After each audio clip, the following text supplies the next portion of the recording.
Hello. तो कैसे हो आप सब? उम्मीद है सब बढ़िया होंगे और अच्छे से पढ़ाई कर रहे होंगे। आज हम ऐसी रणनीति की बात करेंगे, ऐसे स्ट्रेटजी की बात करेंगे जो बहुत हेल्पफुल रहती है एग्जाम में, और हमारे जो पढ़ने की जो अप्रोच होती है वो कैसी होनी चाहिए। तो आज हम उसका डिस्कशन करेंगे, ठीक है। तो हमारी रणनीति कैसी होनी चाहिए एग्जाम को लेकर, ठीक है। फर्स्ट प्रायोरिटी, जब आप किसी भी एग्जाम को टारगेट करते हो, एनी एग्जाम, गवर्नमेंट एग्जाम, कोई भी टारगेट करते हो ना, तो सबसे पहले आपको क्या करना चाहिए, ठीक है। गवर्नमेंट जॉब की तैयारी करना चाहते हो तो उससे पहले आपको क्या करना चाहिए? सबसे पहले तो आपका कोई भी एग्जाम हो, आप किसी भी एग्जाम की प्रिपरेशन कर रहे हो, जैसे कि आप सिविल सेवा की, यूपीएससी की प्रिपरेशन करने की सोच रहे हो कि मुझे इसकी तैयारी करनी है, तो आपको सबसे पहले इसके बारे में अच्छे से जानकारी, मतलब अपनी नॉलेज को बढ़ाना चाहिए कि ये एग्जाम क्या है, इस एग्जाम की डिमांड क्या है, ठीक है। ये आपको सीखना है, ठीक है। ये खुद से रिसर्च करनी है इसकी, ठीक है। ये किसी के पास नहीं जाना पूछने कि मुझे बता दो कि ये एग्जाम क्या है। खुद अपना दिमाग लगाना है, खुद गूगल पे सर्च करना है, खुद इसके बारे में अच्छे से एनालिसिस करना है, ठीक है। कि आपको जैसे सिविल सेवा में आप तैयारी करना चाह रहे हो, तो पहले सबसे पहले इस एग्जाम को जानो। इस एग्जाम की रिक्वायरमेंट क्या है, इसमें कितने पेपर्स होते हैं, ठीक है। इसका जो भी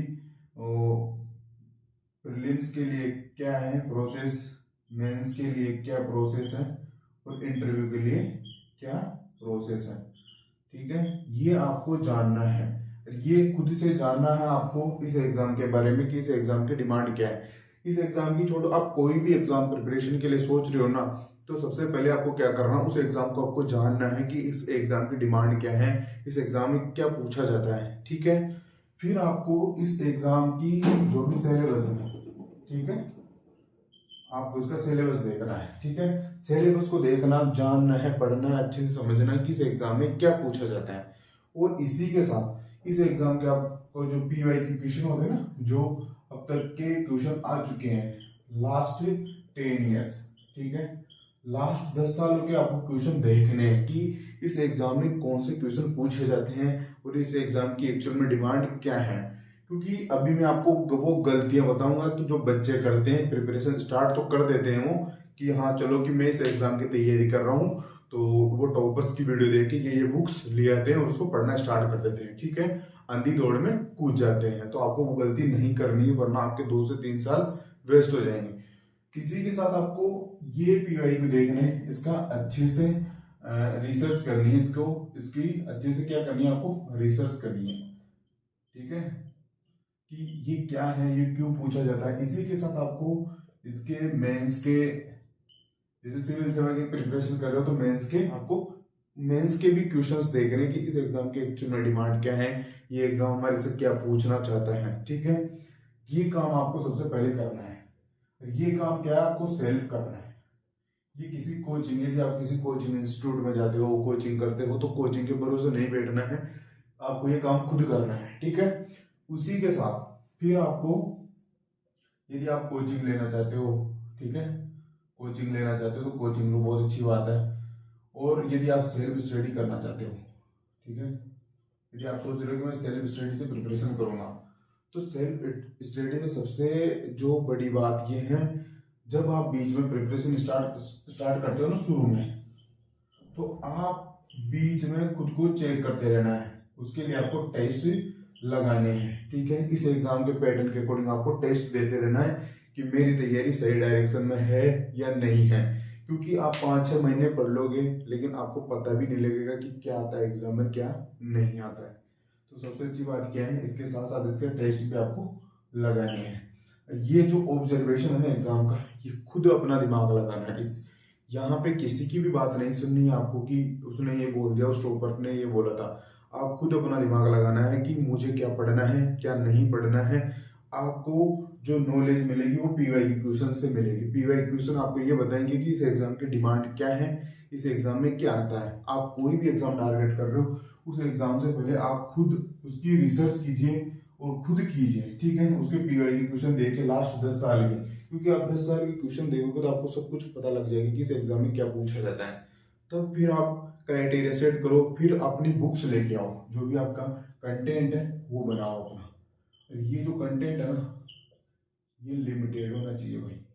अगर ये लिमिटेड नहीं हुआ ना, तो आप हर दिन एक न्यू बुक लेके आओगे, नई बुक लेके आओगे मार्केट से, और आप फिर इस ऐसे ट्रैप में फंसोगे कि आप अपने कमरे को बुक से भर दोगे बिल्कुल। ठीक है, तो ये सबसे बड़ी गलती है जो स्टूडेंट शुरू में प्रिपरेशन करते हैं, तब ये करते हैं कि वो जैसे कि नई बुक आए मार्केट में, करंट अफेयर की कोई भी बुक आई, जाके खरीद लाए, एक ही महीने की 2-2 3-3 करंट अफेयर डेस्क पे रख दी कि हाँ मुझे इनको पढ़ना है।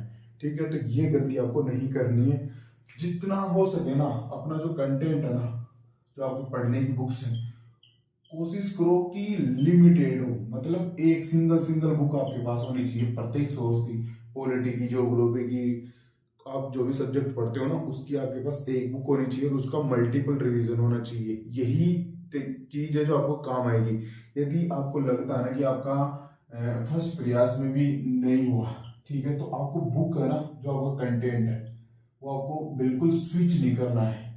क्योंकि दिक्कत ये होती है कि यार अरे इस बार तो मेरा सिलेक्शन नहीं हुआ, तो मैं कुछ नई बुक्स पढ़ता हूँ, फिर अपन नई बुक्स पढ़ने लग जाते, फिर अगली बार नहीं हुआ फिर नई बुक्स पढ़ने लग जाते। तो ये ऐसा ट्रेप है ना, इसमें फंस जाओगे तो आप ऐसे फंस जाओगे कि आपको बाहर निकलने के बाद बिल्कुल मतलब रास्ता भी नहीं दिखेगा कि यार मैं इससे बाहर कैसे निकलूं। फिर 1-2 साल बाद आपको एहसास होगा कि यार जो शुरू में पढ़ रहे थे वही पढ़ना चाहिए। ठीक है, तो ये गलती आपको बिल्कुल नहीं करनी है। ये अपना जो कंटेंट है ना उसको लिमिटेड रखना है। ये जितना लिमिटेड होगा, आप एग्जाम में उतने ही आपको कॉन्फिडेंस आएगा, उतना ही आपका कॉन्फिडेंस एग्जाम के लिए बढ़ेगा। तो कोशिश ये करनी कि अपना जो कंटेंट है ना उसको बहुत लिमिटेड करना है। उसको बिल्कुल इधर उधर नहीं करना कि उसने बोल दिया इसने बोल दिया, खुद का दिमाग लगाना है। क्योंकि दिमाग इसकी क्षमता है कितना याद रख सकता है, कम पढ़ना लेकिन उसको कंप्लीटली याद रखना है, ये इंपॉर्टेंट होता है एग्जाम में। एग्जाम में ये इंपॉर्टेंट नहीं होता कि आपको कितना ज्ञान है, एग्जाम में ये इंपॉर्टेंट होता है जब आप एग्जाम देने जाओ, उस एग्जाम के 2 घंटे होते हैं, उस टाइम पे आपका दिमाग कैसे काम कर रहा है वो इंपॉर्टेंट होता है। उस टाइम पे आपको क्वेश्चन सोल्व हो रहे नहीं हो रहे वो इंपॉर्टेंट होता है। वहाँ ये नहीं पूछा जाएगा कि आपके पास कितना ज्ञान है, आपने कितनी बुक्स पढ़ी है, कितने कितने घंटे पढ़े हों, ये कोई नहीं पूछता है। वो 2 घंटे होते हैं, वहाँ पे आपको क्वेश्चन सोल्व आपसे होने चाहिए, वही इंपॉर्टेंट होता है। वरना उस एग्जाम से आप बाहर हो जाते हो। तो कोशिश ये करनी है कंटेंट को जितना लिमिटेड हो सके उतना लिमिटेड बनाना है, और उसको बार बार रिवीजन करना है। यही किसी भी एग्जाम को आप टारगेट करते हो ना, उसका जो मूल मंत्र है ना वो यही है, सिंगल सोर्स होना चाहिए, मल्टीपल रिवीजन होना चाहिए। इसके अलावा कोई एग्जाम का कोई तोड़ नहीं है। और आप यदि इस तरह से पढ़ोगे, खुद अपना दिमाग लगा के पढ़ोगे ना, तो चीजें आपको जल्दी मिलेगी।